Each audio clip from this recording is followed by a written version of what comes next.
Yes, people, how's it going? Welcome back to Lily White Lane. Hope you're all doing good. Hope that you're all keeping safe and well.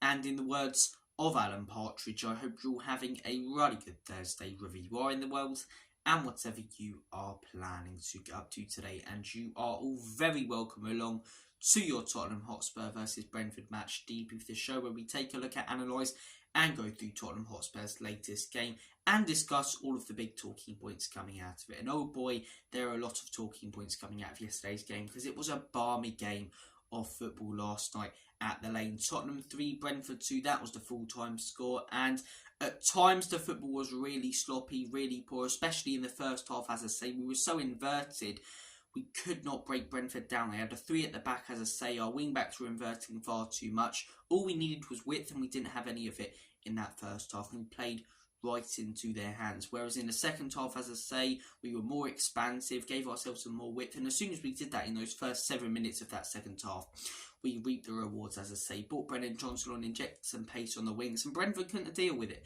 They could not deal with it, and that's exactly what we needed to do. We don't want to become one of these teams that are far too predictable to play against. Right, Tottenham, they're going to play a high line, they're going to play all-out attacking football, sit back with a back three and counter-attack them. We don't want to become that type of team where, you know, we're so easy to figure out. We want to keep playing this expansive, all-out attacking football, but in different ways. And we showed that we could yesterday, and that was brilliant management from Ange Postecoglou to move the wing-backs out wide. And whilst defensively, one of them, when it comes to Udogie, made a huge mistake going forward, he was absolutely fantastic, and so was Pedro Porro. And that's what made the difference.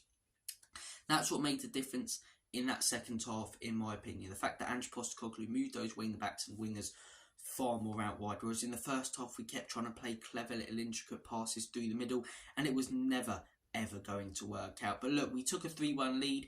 Brentford pulled one back later on due to a mistake from Udogie. We managed to hold on to the win, and as I say, that is all that mattered yesterday. Once in a blue moon, it feels like nowadays, Aston Villa dropped points at Villa Park, and they did on Tuesday night. Lost 3-1 to Newcastle. I did not see that one coming. I really didn't. When I saw the scoreline, I had the same feeling as when I saw Jinder Mahal became the WWE champion in 2017.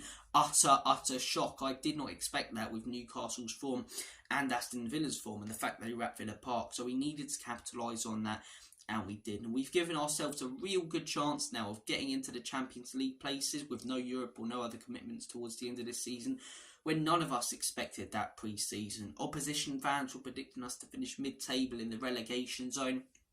Even some Spurs fans were predicting that we'd enter the abyss in Premier League terms and just become a mid-table club without Harry Kane. But I said pre-season, anything above 8th this season, playing better football and seeing progress at the club, as I say, shows that we're moving in the right trajectory, shows that we're on the right road.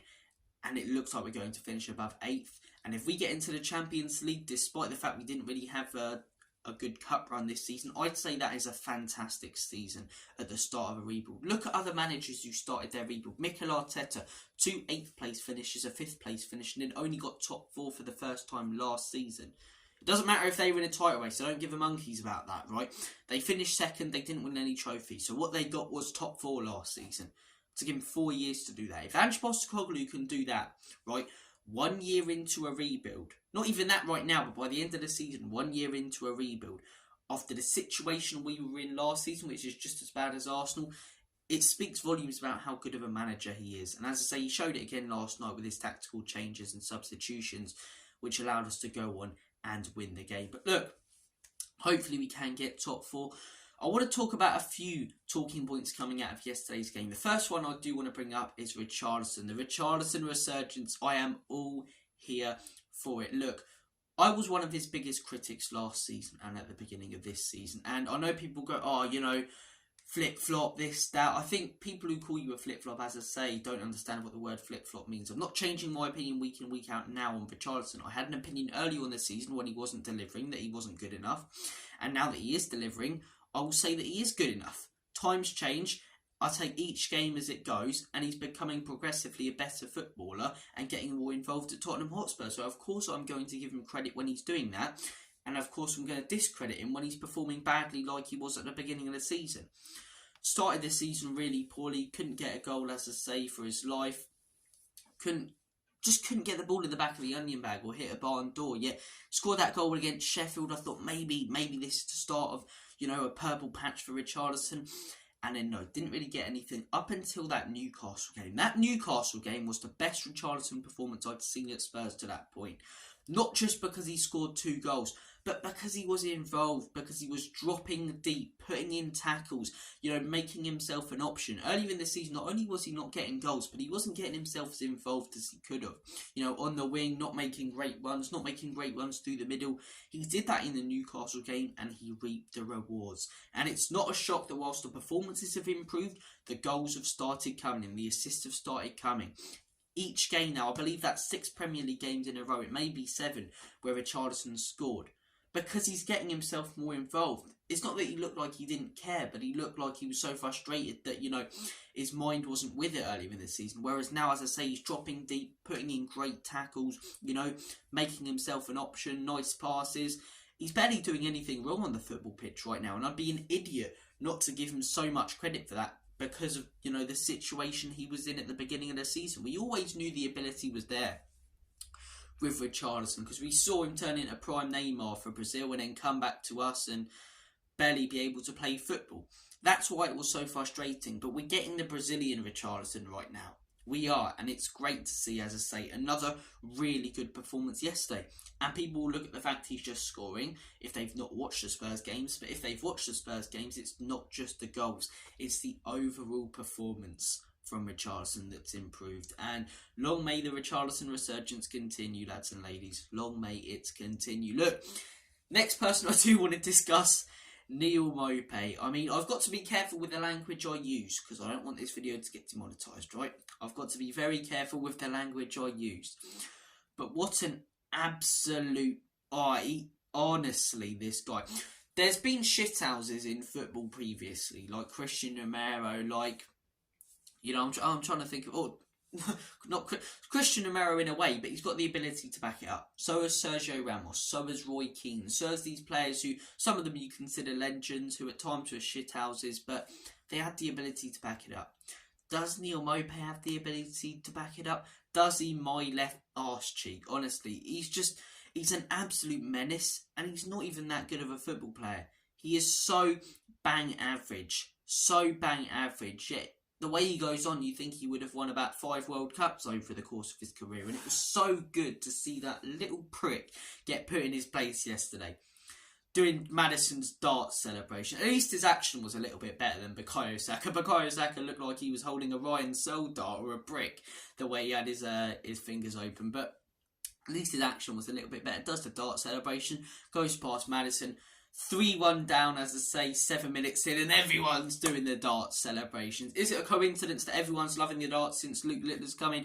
I don't think so. Johnson did the darts, Maddison did the darts, Richarlison did the darts, love the bloody darts. Everyone was doing the darts, and it was great to see. It was great to see Maupay put in his place. Maddison's post-match interview as well, where he, when asked about Neil Maupay, he came out and said,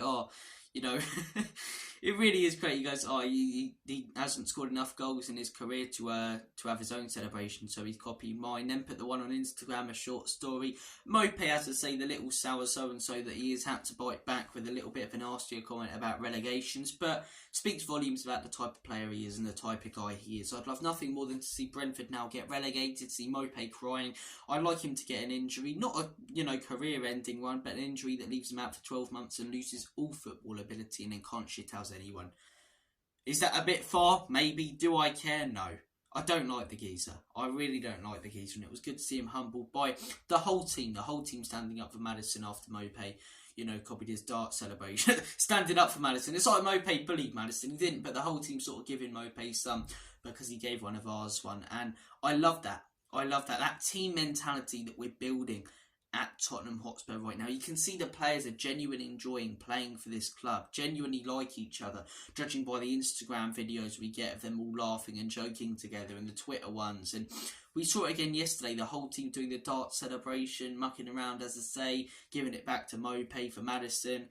I love that. I love the team togetherness we're building. And I know it sounds a bit, cheesy, team togetherness, but, it's important at a football club. It really is. Any team who have ever achieved anything have that togetherness. They're not just robots who want to play well. They have that togetherness and, work together well. Manchester City over the last few years, despite if they've done it completely and utterly illegally. Liverpool under Jurgen Klopp. We're building a team now. We've got that togetherness. Players that genuinely like each other and get on and aren't just going out there purely to take their check and go home. And I love that. I love what we are building at Tottenham Hotspur right now. Look, another performance I do want to discuss, Timo Werner. A lot of criticism when he joined Tottenham Hotspur, a bit of a Marmite player. A lot of people really happy about the signing, a lot of people not so happy. And I said at the time, as I say, when it comes to goals, will he finish big chances? No. But will he contribute to play? Yes. Will he give it his all for the team? Yes. And for me, that's enough in the position we are in right now. It may not be in a couple of years when we want to be contending for trophies and leagues, but to get top 4 and challenge for Europe, and just to improve the squad quality, is that enough right now? Yes. 3 assists in 3 games. 3 assists in 3 games for Timo Werner. 2 assists last night. Hugely contributed to the play. The Manchester United game got an assist in that. He's contributing to play. Is he going to get goals soon? Yes, but he's already got 3 goal contributions in 3 games. Great stuff from Timo Werner that no one really expected. And I believe he deserves a shout out and a mention because of that.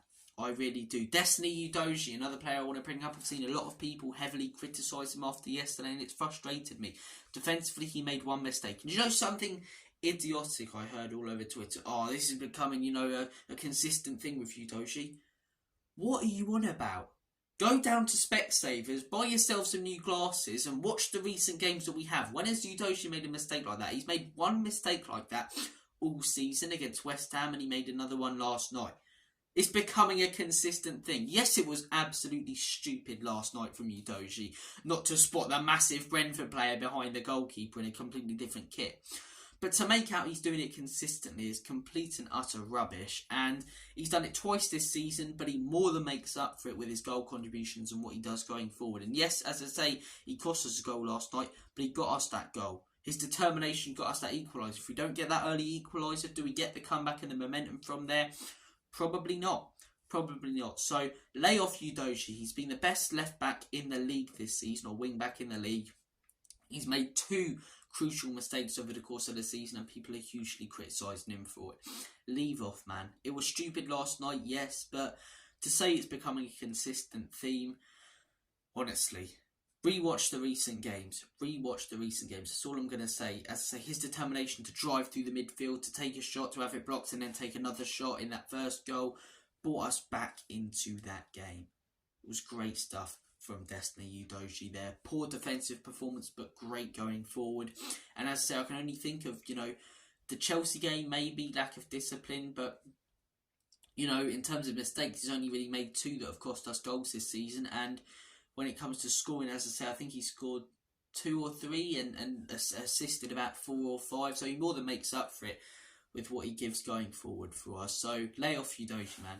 Lay off Udogie, do you know what I mean? But look, Brennan Johnson as well, another player, stepped up last night. Really did like what I saw from Brennan Johnson. There were some good performances in there. No real performances that stood out. But the reason I sort of wanted to title this video about, the Richarlison Resurgence was because he's a player who's been doing it consistently recently, and he put in another very good performance and consistent performance yesterday for 90 minutes. It's great to see. Look, in terms of the Brentford side of things, they didn't play that bad, to be honest. They didn't play that bad. I watched their game last week against Nottingham Forest. I think they actually played better. And in the first half, as I say, we played into their hands. Of course we did. We needed to get a bit more width to our game. When we did that in the second half, we scored 3 goals in 7 minutes. But Brentford, as I say, executed their game plan brilliantly in that first half. They really did. Coming to a stadium like Tottenham where you're going to have to absorb all the pressure in those first 5 minutes and then sort of sit back and counter-attack the high line. And they did it so well. First 5 minutes absorbed the pressure really well.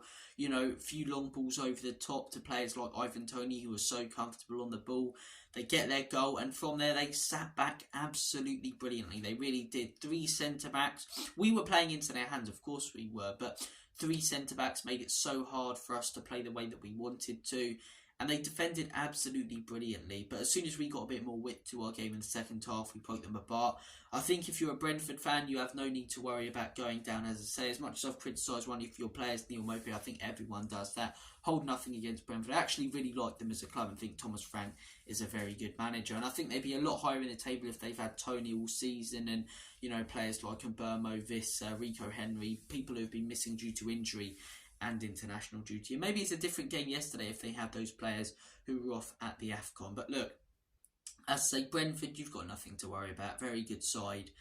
And yeah, when they get players back, get their sort of first 11 back, I think they'll be very comfortably away from relegation. But look, it felt, I couldn't see the goals coming in that first half. It felt it was very similar to when Brentford played Chelsea. But as I say, we managed to get the win, and that's all that matters yesterday into the Champions League. If we get top 4, great. If we don't get top 4, it's okay. Anything above 8th this season is progress in a rebuild. It really is. And before Arsenal fans start saying, you know, about expectations and stuff, you were saying the exact same thing when Arteta first joined in. It took him 2 seasons to get above 8th. So pipe down, lads. Pipe down. But look, thank you for watching this video. You guys have been absolutely awesome. I really do appreciate your constant support. Take care of yourselves. All the best. Have a smashing rest of your day. Rest of the day, man. It's going to be a good day today. It could have been a very depressing one after last night's loss, but after a Spurs win, as I say, got some more football on tonight, can sit back, relax, watch that. An actual darts game instead of the one we got yesterday. So, look, should be good to watch. Thank you for watching this video. Take care of yourselves, all the best, and as always, Comedy Spurs, Enoch and Levy out. In Big Ange, we trust.